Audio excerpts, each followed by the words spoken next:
love is we call.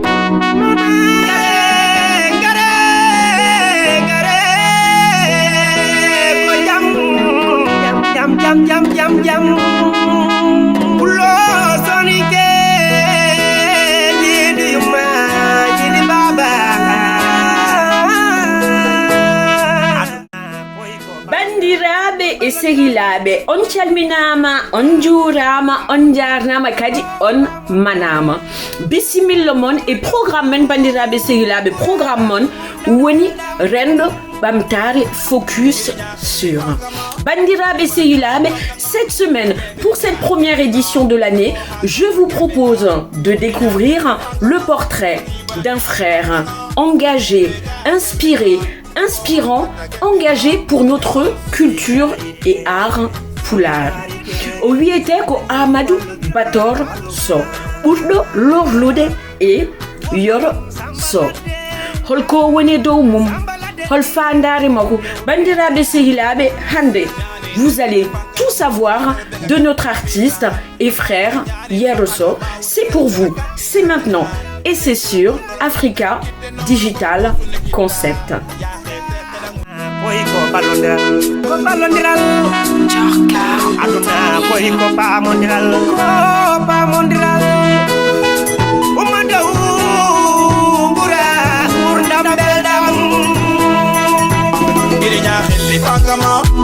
Banyale fakanga gebega gebenga ko hakata gebenga ilinya khili fakama banyale fakanga gebega gebenga ko hakata gebenga solidarité Bandiraɓe et sehilaɓe, sur cette première partie, je vous propose de découvrir qui est Yoro Sow. Holto jibina, holto mawni, holko jangi, holko addani mu nade et woni théâtre, comédie. C'est la première partie et c'est maintenant. Assalamu alaikum wa rahmatullahi min biyetemi ko Amadou Bator Sow. Amadou Bator Sow woni inde nde tigirigi. Jibinami ko Thiès. Mawnimi ko Thiès aussi iwdam aussi kadi ko Thiès ton jangumi école primaire goppumi jangde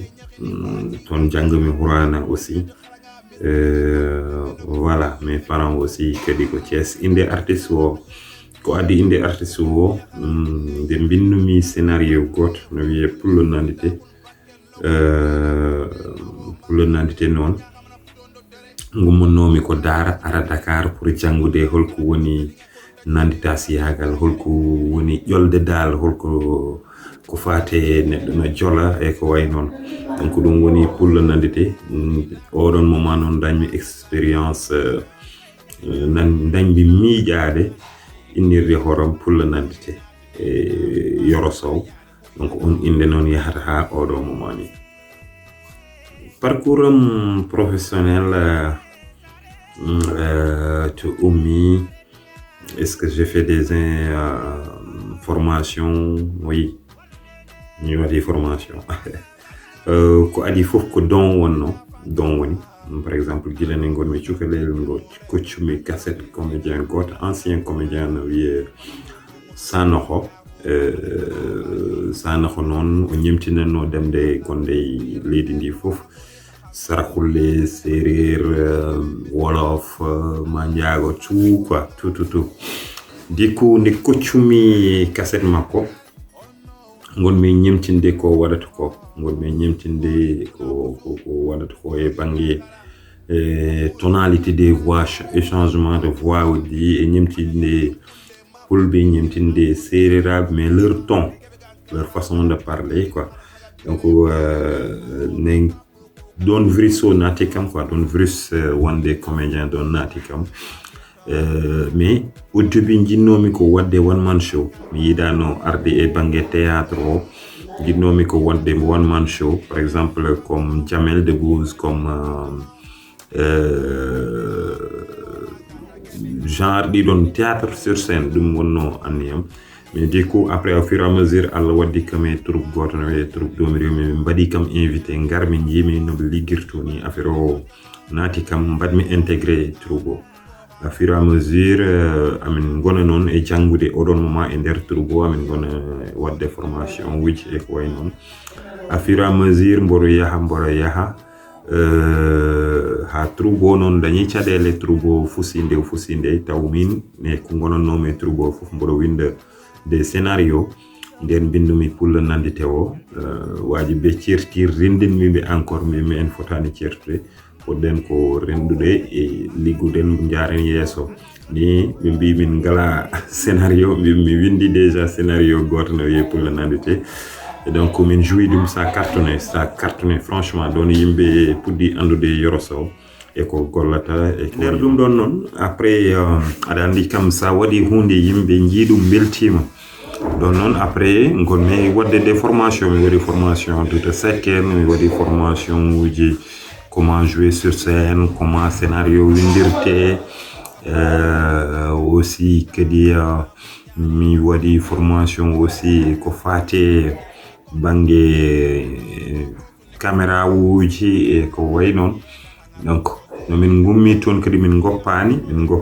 automatiquement parce que min gonno en même temps que sur le terrain e jangude e kaldo min nani formation e bange internet aussi que les leçons du cinéma min gummatano e wadde des recherches et comment améliorer comme min badata ko quoi et en plus et sur le terrain et télévision di ndewmi di et kadi voyage di mbadmi di et aussi kadi à fur et à mesure ada yaha won ko ganduda ni a jangata dum won ko ganduda a jangata ko sur le terrain arata à fur et à mesure ada yaha ada beydo famde à fur et à mesure ada yaha ada beydo andude an métier ngal holko namdi holko woni avantage uji mum holko podda wadde holko fotani wadde donc dum ko sur le terrain arata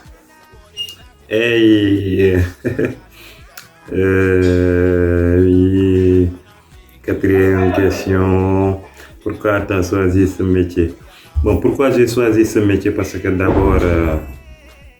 faire rire des gens, ça me plaît. Nous voulons comme calme de yimbe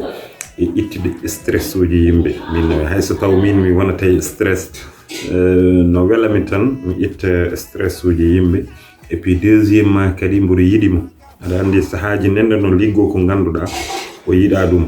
Donc min non ko liggotomi ko meccalam mais en même temps aussi kadi mburi yidi dum. Donc raison pour laquelle je l'ai choisi. Et mon plus beau souvenir est meccangal à chaque fois adan daña des surprises du beldi comme à chaque fois sahaji daña hen kadi ko musma. Donc ça varie ada daña ko velma ada daña ko musma. Plus beau souvenir woni holdum de jaltinmi no bindumi pullo nanditi affaire o yalti wadi cartonné Sénégal fouf aki dum ha banmi dum ba ha beydumi hen 3 et 4 là j'étais vraiment content parce que andi peut-être ko liggonomi ko wonto yehi dal wonto yehi. Mes influences sam goddo ko Oustaz Alioune Sall. Je sais que ma jahiluni bari Oustaz Alioune Sall. Et puis Maître Wade ko c'est un président estimé no feewi parce que Maître Wade ko exemplaire et Sénégal et bangue meccal ngal parce que min et surtout ko bangue théâtre mboro wawi de théâtre Sénégal mi hewani ko daranmi dum la plupart hewi ko darde Jamel Debbouze et Gadel Malegen be don kewmi darde ou bien tan des émissions comme Le jour où tout a basculé ou bien genre Enquête impossible ou bien Crime District. C'est des émissions qui m'inspirent beaucoup. Ganduda somide yebodum. Je vois des sujets de ganduda franchement a wiat est-ce que aduna yettima do ou bien holko tagi neddo no wara dum do. Donc hay so taw réalité di jiyata don di wona réalité ji amen mais ça ma audit seeda hakkille ma tagma miijaade aussi et National Geography et voilà et Pindi TV. Voilà, est-ce que j'ai travaillé avec des gros médias? Mi liggéeyma e téléji mawɗi, mi liggéeyma e société ji mawɗi, mi liggéeyma e entreprise ji mawɗi publicitaire aussi. Yettere Allah no feewi. Mi liggéeyma avec 2STV, mi liggéeyma avec TFM, XP ko entreprise mawɗo mo ganduɗa ko événementiel e banggue publicité e ko way noon. Min liggéeyma mi wawa lemtude dal min liggéeyma e ɗumen. Pour l'instant je travaille avec Pindi TV. Bah, pourquoi j'ai sorti c'est une longue histoire peut-être hakkunde men 2STV wonto kalnomi ɗum. Je pense que jarani mboɗo haalta mais kadi ko arsugo kalto arsugo ma gasi a yahat banggue goɗɗo par ce que neddo kadi yarat tan koye arsugo hoddiroji Allah. Donc kalto arsugo ma gasi ko ma jaha banggue goɗɗo. Et puis e nder liggéey momin goni wonde freelance no weli. Wonde freelance woni holɗum liggana hoorema woni holɗum woni hay goto nanganima par ce que sa woni établissement won ko ganduɗa ɓe mbattama ɗum permettre. Sa woni société won ko ganduɗa concurrent mabɓe ou bien nangam mabɓe a fotani ligguɗade e mumen. Donc wonde freelance e oɗon banggue kadi c'est d'être indépendant de soi-même an ko liggorɗa ko et entre guillemets kala mo jiɗɗa liggade ma ligguɗoɗo e mum taw voilà wona banggue goto tan quoi.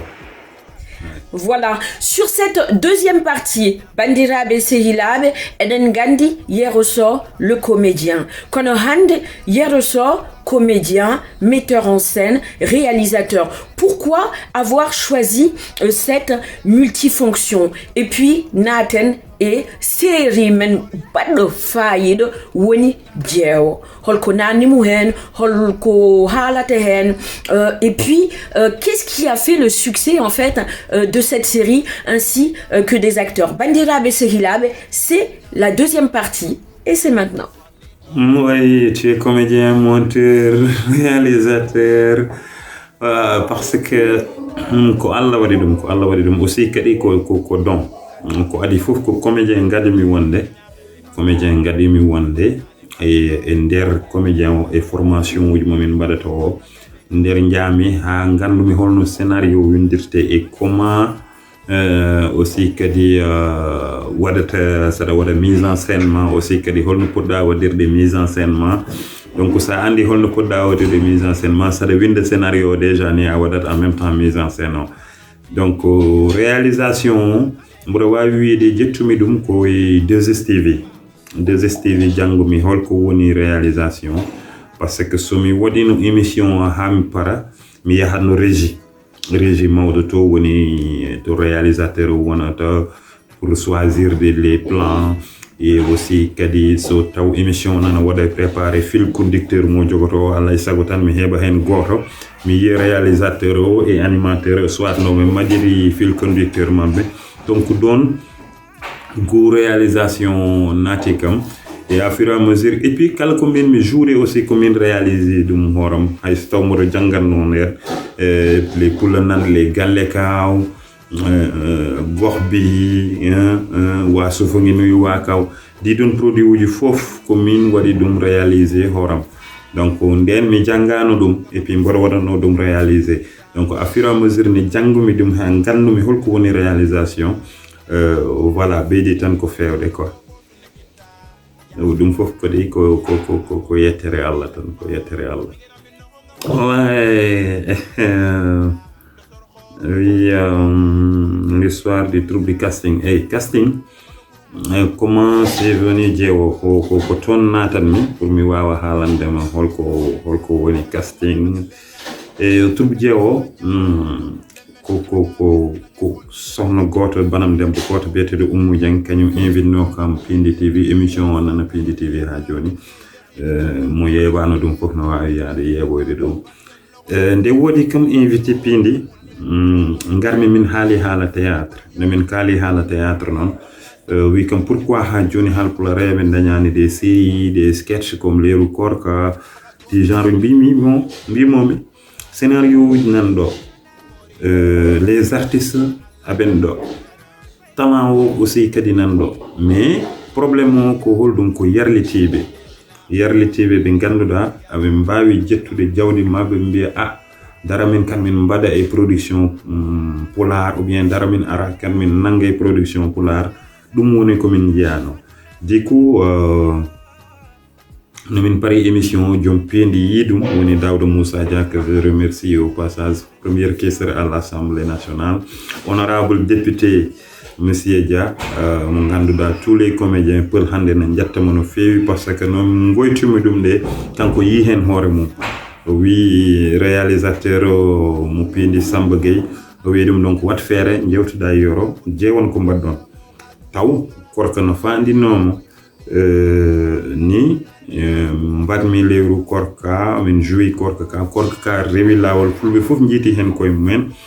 e nder ɗum ɗon noon kanko kadi o wiiti Samba ɗum fotani darade donc continue jeewe série goto mbaɗon ɗum taw oɗon moment mi windino haade min mi windat tan indino scénario goto no wiye une vie 100 fois donc nde bindumi ɗum de o haali ɗum jaltumi hen paragraphe goto mboɗo wawi de paragraphe ou bien séquence goto bindumi hen série jeewo au début c'était des sketchs de 15 minutes mais leñol ngol kadi yawi ɗum ɗon e ɗum ɗon fof kadi amin jarna hen leñol ngol yawi ɗum ɗon wi Allah e sago tan affaire o beyɗo min batti ɗum 26 minutes eyyi jeewo première saison o min pindi contacté nde pindi contacté kam nde totti kam somo pour min mbaɗa hen série jeewo mi waɗani casting musɗo e première saison parce que j'ai tout simplement appelé noddumi tan wonnoɓe hen ɓe ko wayno Yacine en Dieynaba Sow en ɓen fof mi andi amin gandodiri minen fof noddumi ɓe mbimi ɗum ɗo ko mérite mon donc ngare min liggo ɗum ɗo min liggima première saison o ha gasi deuxième saison o noon taade beydima yajde et puis deuxièmement ko 26 minutes joni ko 26 27 minutes ha 30 minutes donc beydima yajde min nden mbaɗmi casting parce que scénario wona tan aɗa yiiɗi mboɗo Kumba ko sehilam par exemple Kumba ko sehilam il faut que mi tottomo jour c'est pas comme ça se passe donc ko scénario e hoore mum waɗata définir personnage uji mum kañum waɗata définir min de oɗo jouata kam nden noon mbaɗa casting amin cuhli tranche d'âge ɗiɗo oɗo ou bien image oɗo ou bien amin sohli âge mo ganduɗa temps ou bien amin sohli jeune ou bien amin sohli debbo donc du coup après noon yimɓe ndenda parce que so yimɓe ndenda saɗa waɗa casting wona tan jomum ara tan jiyama non déjà il faut que darande so taw mbadini nan toon ko fate an ko cuhluɗa ko ou bien ko rôle o sohli ko so taw nan ɗon deuxièmement so woni ɗon est ce que haala ka no moƴƴi omo wawi haalde ou bien wawa haalde 3 aussi kadi il faut ƴeewa expression corporelle o nan ɗon ɗum woni 3 expression visage o il faut que ƴeewa aussi kadi nan ɗon 4 puɗoɗa arde e déplacement uji makko et tout ça là pour mbawa famde tigui est ce que il est apte pour jouer ce rôle ou pas donc jeewo ni ardi donc non scénario aussi kadi je pense mi haalnima no ardi ni et puis liggéey aussi kadi mi haalnima aussi kadi no ardi ni mais fof non production o ko Pindi TV so min mbi production ko Pindi TV ko Daouda Moussa Dia et aussi kadi kaw Abou Diop en et aussi les Samba Gueye en donc ko c'est toute une équipe mais peut-être hoore nde ko yoro woni hen woni windude scénario o e wadde casting o et orienter les artistes même les dialogues pour leur dire que c'est ça ni kalata ɗum haalata ni kaldirta ɗum ha feewa kiram burtuɗo no wawi tagde neɗɗo wadde ko ganduɗa fotani wadde ɗum deuxièmement e côté Kalidou min jeewanno artirde hen ko jeune aussi a fotani bamma fotani ɓurɗema dal hay goto fotani darde bamma no ɓurma ko woni bamma fotani ɓurdema par exemple gona jeune bamma liggima ha darani hunde an ngara tan mbiya ko jawdi babam nan ɗo je vais momi hutoro ɗum donc min liggota ko donc il fallait attirer aussi attention les jeunes e oɗon banggue sa ƴeewi aussi e banggue hakke nawligu aussi kadi la plupart ko rewɓe ɓe mbaɗata ɗum kamɓe nannata hen danger uji ɗi mais nawligu wona quelque chose de vraiment dangereux parce que min komi bi lembel donc nenam ko lembel donc mi yi no ɓe gurdi kankoye goggo am gila namin goni sukaɓe ha namin goni mo min yiyani haydara ko sofi min yiyani haydara ko oñi donc ça peut passer so taw gorko no dari pour rendinde galle mum so taw kadi rewɓe ɓe kadi aɓe jaabi rendude ça peut aller et puis ça peut être une famille vraiment mo ganduɗa vraiment heureuse quoi a faami donc min joofi hen hakke ko fate affaire sernaɓe ɓe ganduɗa ɓe gona sernaɓe ɓe gonat koye profitade e nder yimɓe soit ɓe nanguma e point ɓe gara ɓe fotma ɓe nanguma e point aɓe dutto aɓe fijje jomumen par ce que wonko ganduɗa aɓe gandani ɓe ɗum ɓe jiiɗa ɗum ɗon yalta mi yaltini hen affaire escroquerie comme par exemple l'ancien mari de Zahra Abda Siri mais dañi rancune parce que so haaji yimɓe certa taw jomum noɓe certiri ni welaka no parce que ko Zahra woppi mo mais kana wona kanko woppi Zahra donc taada ko Zahra woppi mo affaire o no muusimo parce que sinno ko saga makko kanko woppata Zahra raison pour laquelle esprit de vengeance o ari kadi e makko ɗum kadi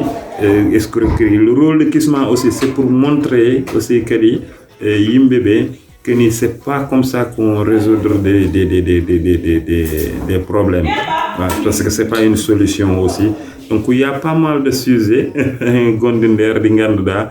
et tout this non c'est en améliorant aussi kadi parce que théâtre o joni théâtre hanki e théâtre hande jiiɗa hande fof koko waɗi évoluer e banggue scénario e banggue image e banggue jeu d'acteur eyyi danniɗo min tourni donc hakkude Limay Mantes-la-Jolie et Poissy hakkude Limay et aussi Paris min jeehi Tour Eiffel min jeehi Champs-Élysées aussi et puis voilà ko non tourné il y a Aïcha Ndongo il y a Moussa il y a Demba Sangor il y a DJ Kisma il y a Ramatoulaye Sow donc ɓeɗo joui danniɗo et puis no waɗi saison 2 mais avec Covid o voilà comme no mbirumami ni tan minen en 2013 namin garata Zénith Wali minen ko Zénith adduno amen donc aɗa andi hewɓe soɓe gari caggal leydi tan soit daña surprise sahaji e gurdam nam ou bien daña surprise parce que entre guillemets yimɓe fof ou bien la plupart des africains ɓe sikkata ko jomum so naati France ou bien jomum so naati Europe ou bien Amérique tan o dañi kalis parce que nen premier lawolom ne garmi France mbanmi Zénith o j'ai travaillé avec la 2STV gartumi hewɓe no mbino pourquoi dogani pourquoi aɗa arta ɗo pourquoi aɗa ɗumina ana yiiɗa haydara wawi ponnoɗa ko dogde mi wawi ponnoɗa ko dogde c'est vrai hewɓe ɗo mbaɗa ɗum mais sa ƴeewi jomum après wonata tan koye caɗele parce que sa dogi tawa ala kayitaji sa dogi ala kayitaji wawata liggade kadi comme il faut donc firti ko tama nan yaha taw kadi ko liggorɗo ko joɗonoɗa toon ko tawa liggaki sa woni no Sénégal ma liggo donc c'était aussi kadi pour joude ɗum yimɓe paama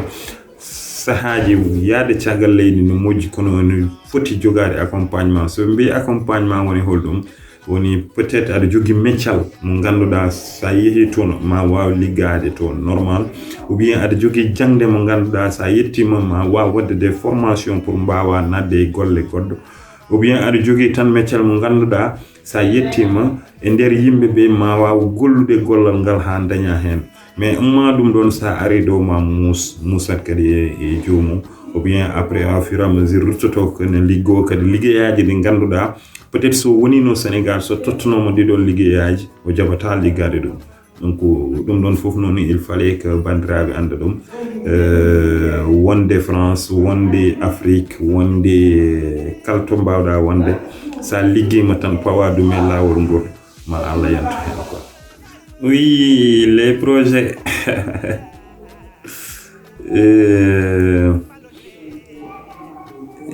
mes objectifs franchement mbuɗo heewi objectif uji ko e oɗon banggue surtout e banggue meccal ngal jii min mbaɗi dessin animé bientôt ma won jii ɗum. Donc cela veut dire que toujours les objectifs sont là. Min jeewi label amen no ganduɗa alhamdulillah hande amin jogui caméra uji amin mbawi produire de koye amen. Mais doole de ngala ɗo par exemple production aɗa wawi jogade caméra aɗa wawi jogade les comédiens, mais il faut financement mo ganduɗa kañum waɗata accompagner ɗum ɗon. Donc ɗum woni komin mankira, mais komin jiiɗi wadde ko no heewi mboɗo wawi wiide komin jogui ko e banggue scénario ji momin foti tournude ko jeewo ɓuuri hen famdude e scénario ji. somi wi famdude wona jeewo no famdi, mais niveau mo scénario ji jogui o. Donc il faut que tan des moyens vraiment pour mbawa tournude ɗum ɗon. Objectif uji kadi no keewi amin pibi wadde école, amin pibi aussi kadi wadde déjà label o darima, amin pibi wadde ko heewi ko ganduɗa, amin pibi wadde grand théâtre aussi pour équipe jeewa, amin pibi aussi kadi wadde tourner encore une fois en Europe, amin pibi wadde tourner en Afrique, amin pibi wadde kadi tourner en Amérique aussi kadi. Donc projet uji nanɗo heddi tan ko corona aussi kadi wonko bloqué ko heewi. Yo Allah ittana en corona, Allah faabo kala bandiraɗo, faabo kala bi julɗo kadi e kala sénégalais kadi e partout en Afrique et dans le monde, yo Allah faabo men. Mais objectif uji nanɗo savoir faire o nanɗo yirde nde nanɗo heddi tan ko moyen ji, machallah ha yeeso ko lawol. Kala ko Allah yettini hen alhamdulillah, kala komin jettinani kadi so bibbe amen ngari ou bien miñiraɓe amen ngari ɓe jettina ɗum, par ce que aduna ko noon tan a fuddoto mbaɗa wodɓe ara jokkita ko mbaɗɗata ko. Bandirabe et Sehilabe, sur cette partie, on va aller un petit peu à la découverte de Yero So. Woni, ses influences, qui c'est qui l'a inspiré, qui l'a motivé à entrer sur cette voie. Sa playlist, Holko Hedoto, Holko Darata, et son proverbe ou ses proverbes préférés. À la découverte de Yero So, c'est tout de suite et c'est maintenant. Et proverbe préféré, donc en français non ɓuri yiɗi haalde tan, ça coûte rien d'essayer, parce que ko tagi hunde kala ko jiiɗa e aduna sa fuddaki a wawa famde. Donc il faut toujours essayer pour mbawa famde, parce que hayso taw gagnaki ko jiɗɗa hen ko ma gagna expérience pour ñande wonde hawno mbaɗata ɗum ha ɓeydo fewde. So taw ko pular noon, proverbe préféré en pular, nufru malandu fuɗete way hoore malande, parce que il faut ko nana pour mbawa famde, mo wawa nande wawata famde. Playlist musique ou bien cinéma ou bien, parce que playlist tan badda. Bon, so taw ko musique min mi ala frontière mboɗo heeɗo fof hein. Mais plus particulièrement Baba Mal kam mboɗo heeɗo ɗum no feewi. Mboɗo heeɗo Baba Mal parce que ɓeydat kam inspirade e demgal ngal. Mi heeɗoto Baba Mal parce que mi wawa heɗade Baba Mal ha mi wiye ɗon hande yoni kam wopmi ha janggo mi heeɗo goddum. Mais j'écoute tout. Mboɗo heeɗo Advice, mboɗo heeɗo les rapperuji mauritanien, Pakolle Ñolen, et voilà, rapperuji Sénégal di kañƴe fof, mboɗo heeɗo fof quoi, mboɗo heeɗo fof. Bandirabe et Sehilabe, je vous propose de retrouver un petit medley, un petit mix de Yero So en pleine action. C'est tout de suite, c'est maintenant et c'est sur Africa Digital Concept. ñaami ha memam baba ay neddo so jogori nadde jahannama koy aduna makko gandata dum so neddo jogori nande jahannama arandi bu sahaaja mbiye mawdo no foti accede wuro mais tawra ko mawdo dewdo e lawol mawdo no foti accede wuro tawra ko mawdo gumdo Allah tawra ko mawdo mo ganduda ino ñoota kono mawdo peto mawdo peediro mawdo délinquance mawdo no hoore mawdo mo ala hoore mawdo ana Allah heppani wonon on nguure mawbe waɓe maɓe wuurata ha juutat balde par ce que sa mayiba tan ko jahannam faɗa ala deuxiéme an noon samba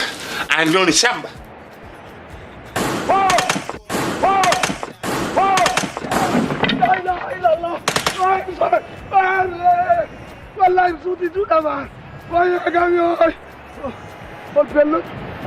ɗum ko fede gay la ilaha illallah wallahi suuti juuɗama waya gami oy on pello ɗum ko fede gay Bira moo dem lii de père yokkal Bira la père Bira la mam kone del ka suuf boobu yàgg bi la waa téye ko boobu wala Bira sa njanit jeng yow jéem a jox yooyu rek jeng Samba. Bawa ya, tu Samba. No, tu Samba rek. Koko woni jabot Samba min oppi may suudi o may yeba tele jaltum wara duy sa Mamadou. Hande mburu ko homanki boulangerie ji cumani mburu. Con biscuit paquetage nay pour ko kejori. Beño con mi capande jeegom beño pour kumtaare. Ay ko Samba heddi hen. Ay ko Samba ñaami dum ha heddi dum. Samba ñaami ha kam ngoppuno men Samba arkay Bawa yor mor her suma non ha. Fata Ko ala ko ni ko an ñaami an ko puno suudi. Ko nen ngoppan mame suudu mo duy. Bandirabe et Segilabe, comme on l'a vu hier au sort, un artiste, un entrepreneur, un compatriote, Jiddo Pulagu, Jidando Legnolmen, Jam et développement. Bandirabe et Segilabe, je vous propose sur cette séquence de retrouver hier au sort qui a un message pour vous, les jeunes, pour vous, les fans, et pour vous qui souhaitez ou qui êtes acteur ou actrice. Bandirabe Segilabe, c'est tout de suite, c'est maintenant et c'est sur Africa Digital Concept. Message pour les jeunes woni holɗum cukalel liggorto tan jew gandal sa woni suka jabligade woni ko bone jeune tan woni holɗum gummoɗa tan ou bien mbiya mi daña les possibilités tan joɗɗa. Il faut toujours essayer comme no mbimin donc proverbe o arti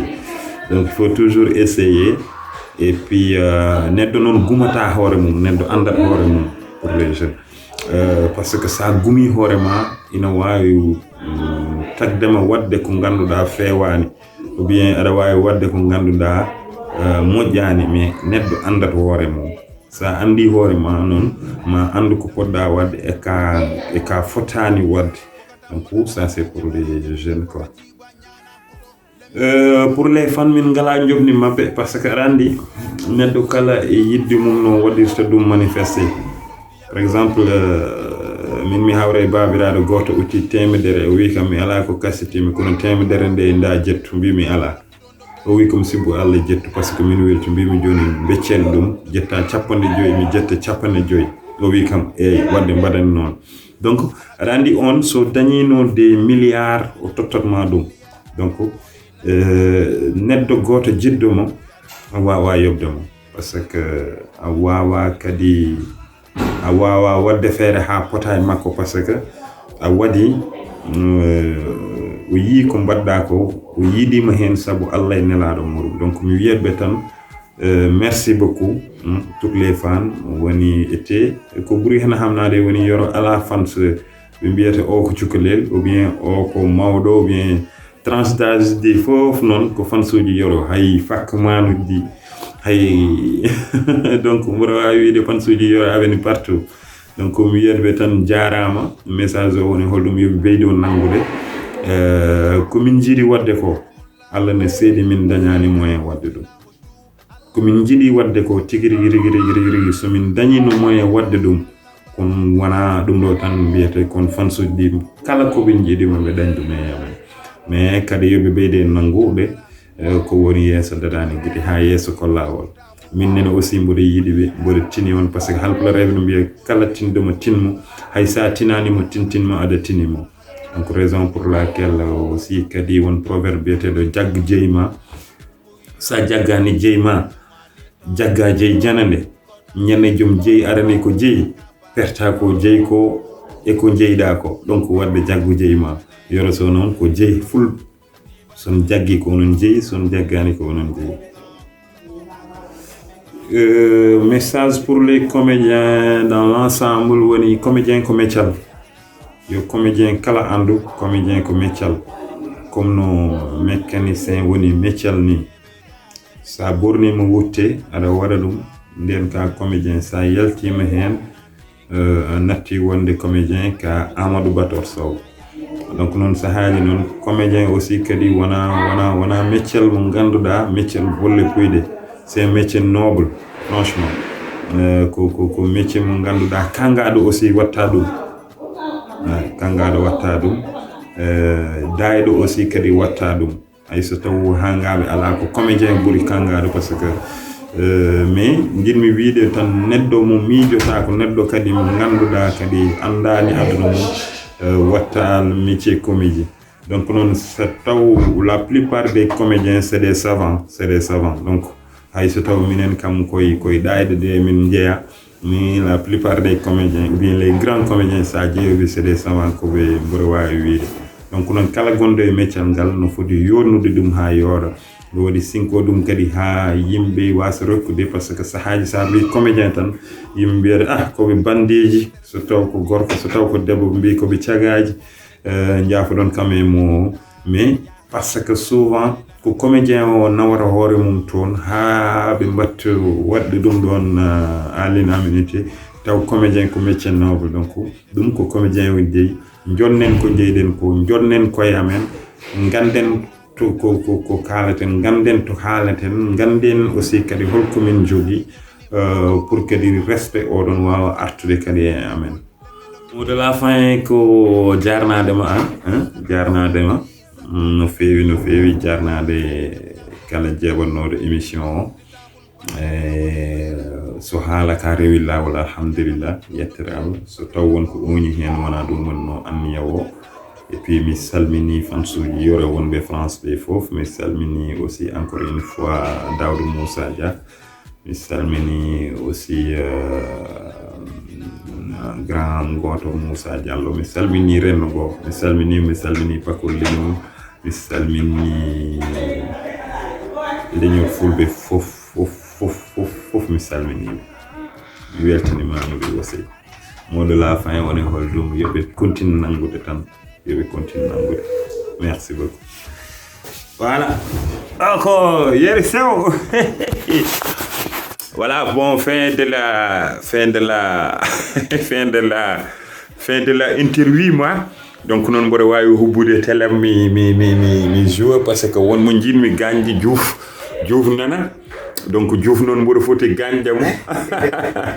mboɗo foti yo salmini bulɓe fulɓe fof voilà Diouf nana Diouf non mine makko jiiɗi may baba ko frère am donc exclusivité o wittotoma ɗum annene encore une fois Coumba merci beaucoup mi ara mi gañomo joni. Bandirabe et Sehilabe, ainsi s'achève notre programme Focus sur Yero So, Ngandi Npami, un artiste, un entrepreneur, un homme engagé pour le développement des arts et de la culture Pulaar. Bandirabe Sehilabe, Yide Kojingande. je vous propose, je vous invite à aller vous connecter sur ces pages et à partager au maximum ha soro Facebook Fof. Bandirabe Sehilabe, je vous remercie et je vous donne rendez-vous la semaine prochaine pour un nouveau programme Africa Digital Concept. On jarama. Labyrinth is recalled.